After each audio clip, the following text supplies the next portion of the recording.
Hello, welcome to market discussion of the day.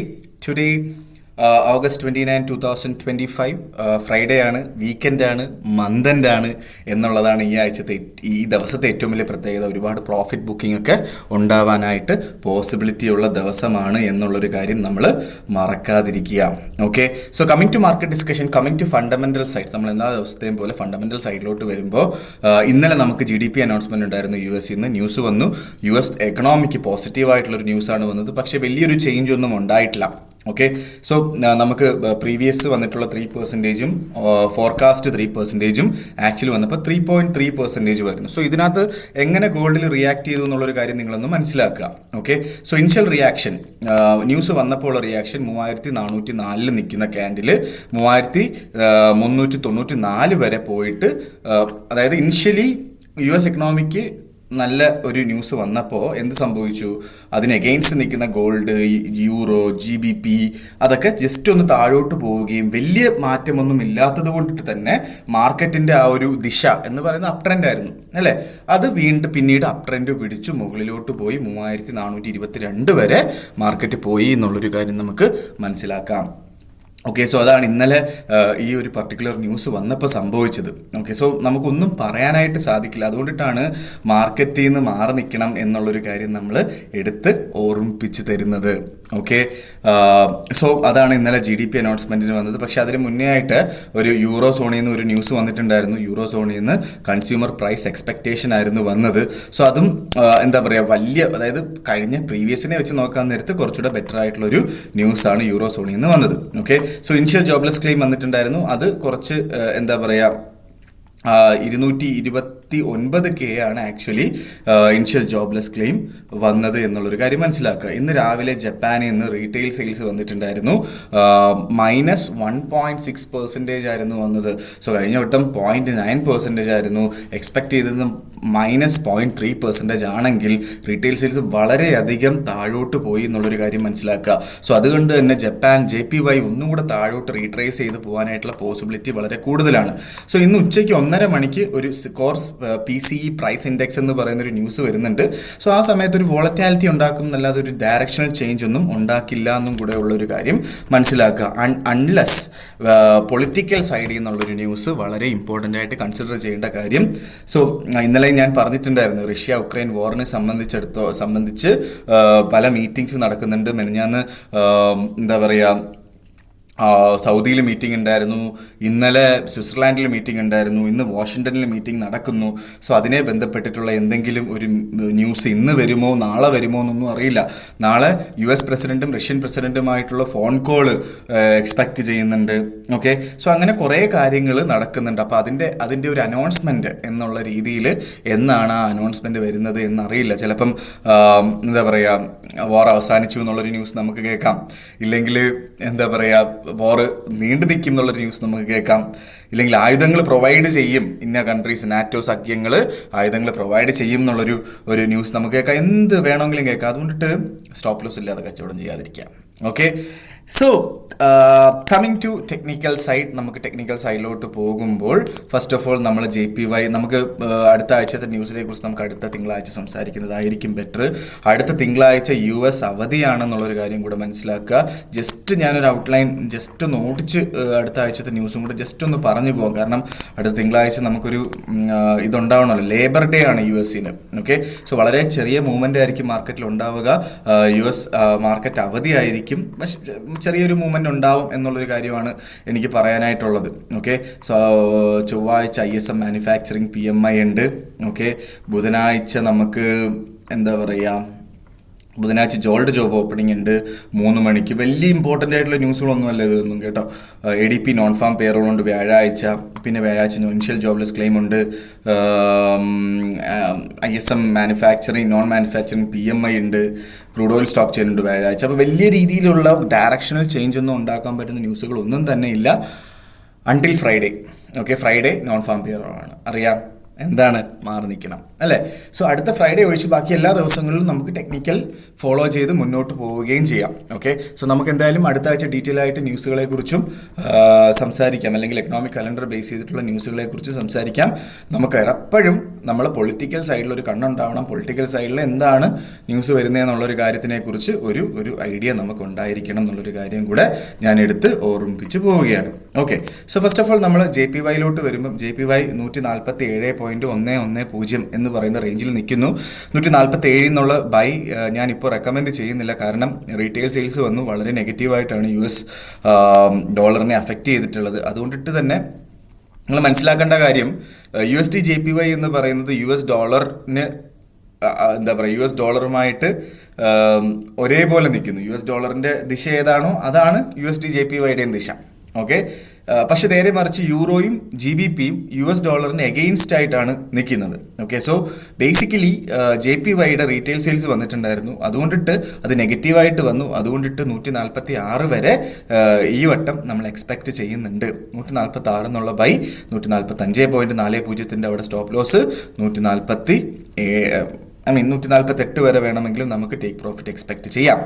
നേരെ മുകളിലോട്ടാണ് എങ്കിൽ 148 എന്ന് പറയുന്ന സെൽ ഓപ്പർച്യൂണിറ്റി എന്താ പറയുക, മിസ്സാക്കി കളയുകയും ചെയ്തത്. ഓക്കെ, സോ ഇതാണ് എനിക്ക് പറയാനായിട്ടുള്ളത്. 148 എന്ന് സ്റ്റോപ്പ് ലോസ് ഇട്ട് കഴിഞ്ഞാൽ, സെൽ എടുത്തു കഴിഞ്ഞാൽ എവിടെ സ്റ്റോപ്പ് ലോസ് ഇടണമെന്ന് നിങ്ങൾക്ക് നല്ലോണം അറിയാം.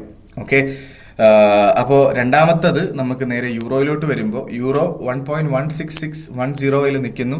ഓക്കെ, 1.1500 ആണ് നമുക്ക് നല്ലൊരു എൻട്രി പോയിന്റ് ആയിട്ടുള്ളത്. അവിടുന്ന് ബൈ എടുത്ത് മുന്നോട്ട് പോവുക.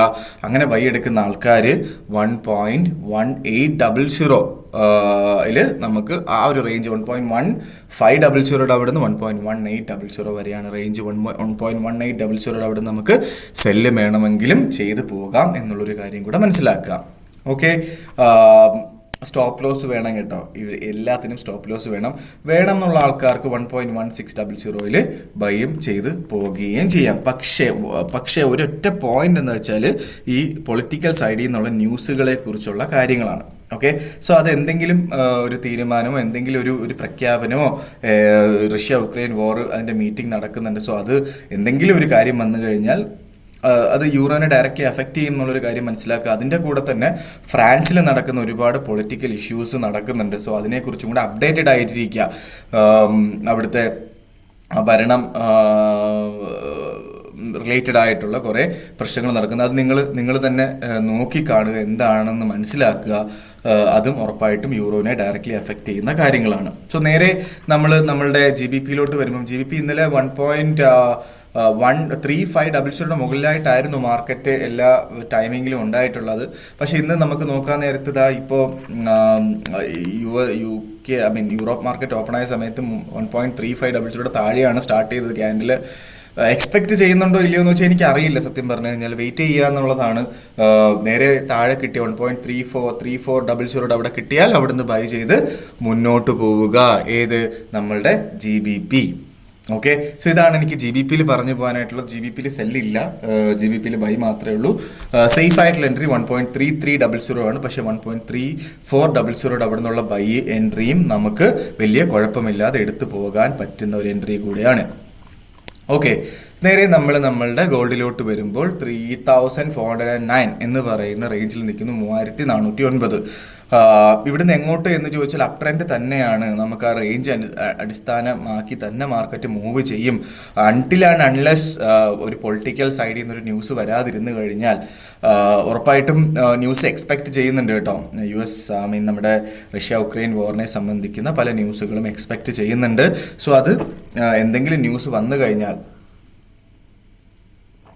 ഉറപ്പായിട്ടും അത് മാർക്കറ്റിനെ അഫക്റ്റ് ചെയ്യും. പക്ഷേ ഉറപ്പായിട്ടും 3400 അടുന്ന് നമുക്ക് ബൈ എൻട്രി എടുക്കാവുന്നതാണ്. 3400, 3405 എന്ന് പറയുന്ന എൻട്രിയിൽ അവിടെ നിന്ന് നമുക്ക് ബൈ എൻട്രി എടുക്കാവുന്നതാണ്. സേഫ് ആയിട്ടുള്ള എൻട്രി 3395, 92 റേഞ്ചിലൊക്കെ കിട്ടിക്കഴിഞ്ഞാൽ അവിടുന്ന് നമുക്ക് നല്ലൊരു ബൈ എൻട്രി എടുത്ത് പോവുകയും ചെയ്യാം. ഓക്കെ, കാരണം അപ്പോഴത്തേക്കും ഓൾമോസ്റ്റ് നമുക്കൊരു $30 ഡോളേഴ്സിൻ്റെ $32 ഒക്കെ മൂവ്മെൻറ്റ് കിട്ടും. ഓക്കെ, വേണമെന്നുള്ള ആൾക്കാർക്ക് 3405 അവിടുന്ന് 3400 അവിടുന്ന് ഒക്കെ ബൈ ചെയ്യാം. പക്ഷേ എനിക്ക് നിങ്ങളുടെ അടുത്ത് പറയാനായിട്ടുള്ള ബൈ എൻട്രി 3395 ഒക്കെ കിട്ടിക്കഴിഞ്ഞാൽ അവിടുന്ന് ബൈ എടുത്ത് മുന്നോട്ട് പോവുക എന്നുള്ളതാണ് എനിക്ക് പറഞ്ഞു തരാനായിട്ടുള്ളത്. ഓക്കെ, സോ ഇതൊക്കെയാണ് എനിക്ക് മാർക്കറ്റ് ഡിസ്കഷനിൽ ഇന്ന് പറഞ്ഞു പോകാനായിട്ടുള്ള കാര്യങ്ങൾ. റേഞ്ച് ബേസ്ഡ് മാർക്കറ്റാണ്. എന്ത് ട്രേഡ് എടുത്തു കഴിഞ്ഞാലും, എവിടെ ട്രേഡ് എടുത്തു കഴിഞ്ഞാലും സ്റ്റോപ്പ് ലോസ് ഇട്ട് തന്നെ ട്രേഡ് ചെയ്യുക. കാരണം പല പൊളിറ്റിക്കൽ നമുക്കറിയാം എന്താണ് റേഞ്ച് ബേസ്ഡ് ആണെന്നുള്ള കാര്യം അറിയാം അല്ലേ.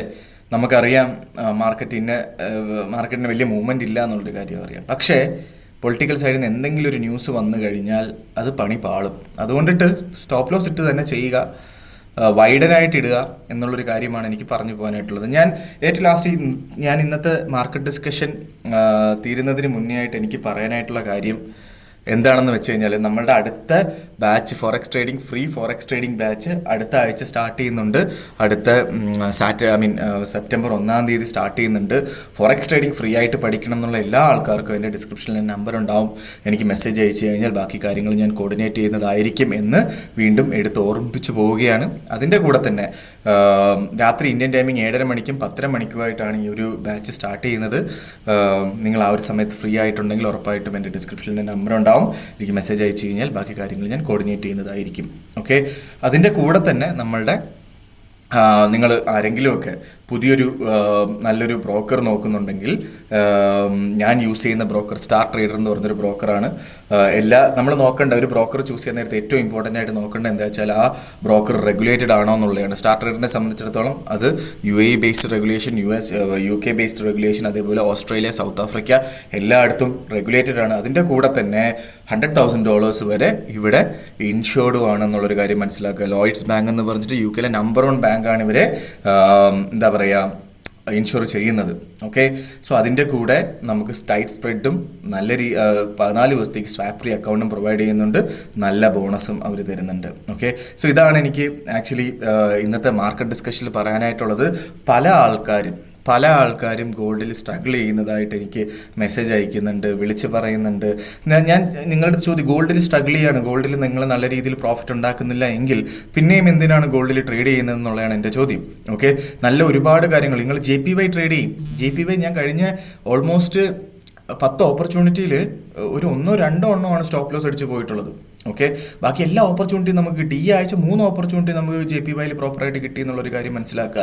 നിങ്ങൾ ചെയ്യേണ്ടത്, ഞാൻ മാത്തമാറ്റിക്കലി ഒരു കാര്യം പറഞ്ഞു കഴിഞ്ഞാൽ, ഒരാൾ ഇപ്പം എന്നെ സംബന്ധിച്ചിടത്തോളം ഞാൻ ഗോൾഡിൽ ഇപ്പം 0.1 ലോട്ട് ചെയ്ത് കഴിഞ്ഞാൽ, ഓക്കെ, ഞാനൊരു $15 to $20 മാക്സിമം ഒരു $15 ടേക്ക് പ്രോഫിറ്റ് എടുത്ത് മാറാറുണ്ട്. ഓക്കെ, സോ നേരെ മറിച്ച് JPYയിൽ നമുക്ക് ഒരു ഗോൾഡിൻ്റെ ഒരു ദിവസത്തെ ആവറേജ് മൂവ്മെൻ്റ് എന്ന് പറയുന്നത് ഒരു $40 to $45 ആണ് അല്ലേ. നേരെ മറിച്ച് JPYയുടെ ഒരു ദിവസത്തെ ആവറേജ് മൂവ്മെൻ്റ് എന്ന് പറഞ്ഞാൽ $10 to $15 ആണ്. അതായത് JPYയെക്കാട്ടിലും JPYയുടെ ഗോൾഡിൻ്റെ 3 ഇരട്ടി മൂവ്മെൻ്റ് ഉണ്ട് ഗോൾഡിന്. ഓക്കെ, സോ അതുകൊണ്ടിട്ട് തന്നെ മാത്തമാറ്റിക്കലി നമുക്ക് ഗോൾഡിൻ്റെ ലോട്ട് സൈസിനെക്കാട്ടിലും 3 ഇരട്ടി ലോട്ട് സൈസ് എടുക്കാം. അങ്ങനെ എടുക്കുമ്പോൾ നമുക്ക് JPYയിൽ ഒരു $5 മൂവ്മെൻറ്റ് കിട്ടിയാൽ നമുക്കൊരു $100-120 പ്രോഫിറ്റ് കിട്ടും. $5 മൂവ്മെൻറ്റ് കിട്ടിയാൽ മതി. ഓക്കെ, സോ നമ്മുടെ മനസ്സ് ശാന്തമാണ്. ഈ ഓപ്പർച്യൂണിറ്റി നിങ്ങൾ ഈവൻ JPYയിലുള്ള ഓപ്പർച്യൂണിറ്റി നിങ്ങൾ നമ്മൾ ഓൾറെഡി ട്രേഡ് ഇട്ട് വെക്കുമല്ലോ, ബൈ ഓർഡറും സെൽ ഓർഡറും ഇട്ട് വെക്കുമല്ലോ. സോ അങ്ങനെ ഇട്ട് വെച്ചാൽ പോലും തെറ്റില്ലാത്ത കാര്യമാണ് JPYയിൽ. ഓക്കെ, സോ അതുകൊണ്ടിട്ട് അത് GBP ആയിക്കോട്ടെ, യൂറോ ആയിക്കോട്ടെ, കൂടുതൽ ലോട്ട് സൈസ് ഇട്ട് ചെറിയ മൂവ്മെൻ്റ് എടുത്ത് മാറുക എന്നുള്ള കാര്യമാണ്. പക്ഷേ എനിക്ക് ഇപ്പോഴത്തെ മാർക്കറ്റ് കണ്ടീഷനിൽ കേട്ടോ പ്രോപ്പറായിട്ട് ഞാൻ ട്രേഡ് ചെയ്യുന്ന രീതി 1:1.5 റേഷ്യോയിൽ ടേക്ക് പ്രോഫിറ്റും സ്റ്റോപ്പ് ലോസ് സെറ്റ് ചെയ്യുന്നുള്ള കാര്യമാണ് ഞാൻ ചെയ്യാറുള്ളത്. ഓക്കെ, ഫോർ എക്സാമ്പിൾ ഞാൻ 148 അവിടുത്തെ സെല്ലെടുത്താൽ 148.80 അവിടെ സ്റ്റോപ്പ് ലോസും 146.80 അവിടെ ടേക്ക് പ്രോഫിറ്റും വെക്കും. അതായത് 80 പിപ്പ് സ്റ്റോപ്പ് ലോസും 120 പിപ്പ് ടേക്ക് പ്രോഫിറ്റും വെക്കും. ഓക്കെ, 1:1.5 ആ റേഷ്യോയിൽ ചെയ്താൽ മതി. ലോങ്ങർ ടേമിൽ പ്രോഫിറ്റബിൾ ആയിരിക്കും. 100% ആണ്. നിങ്ങൾ JPYയിൽ ഞാൻ പറഞ്ഞിട്ടുള്ള ഓപ്പർച്യൂണിറ്റി കഴിഞ്ഞ ഒരു മാസം എത്ര എണ്ണം വർക്ക് ചെയ്തിട്ടുണ്ടോ എന്നുള്ള കാര്യം മാത്രം നോക്കുക. ബാക്കി ഒന്നിനകത്ത് ഞാൻ പറഞ്ഞത് ഗോൾഡ് എനിക്ക് മിക്കവാറും അറിയത്തില്ല എന്നാണ് ഞാൻ പറയാറുള്ളത്. JPY എടുത്ത് നോക്കുക. നമുക്ക് പൈസ ഉണ്ടാക്കിയാൽ പോരെ. അങ്ങനെയാണെങ്കിൽ JPY എന്ന് പൈസ ഉണ്ടാക്കിയാൽ എന്ത് എന്ന് പറഞ്ഞുകൊണ്ട് ഇന്നത്തെ ദിവസത്തെ മാർക്കറ്റ് ഡിസ്കഷൻ കൺക്ലൂഡ് ചെയ്യാണ്. മാർക്കറ്റ് ഡിസ്കഷനായിട്ട് നമ്മൾ തിങ്കളാഴ്ച കാണുന്നത് വരെ ഗുഡ് ബൈ.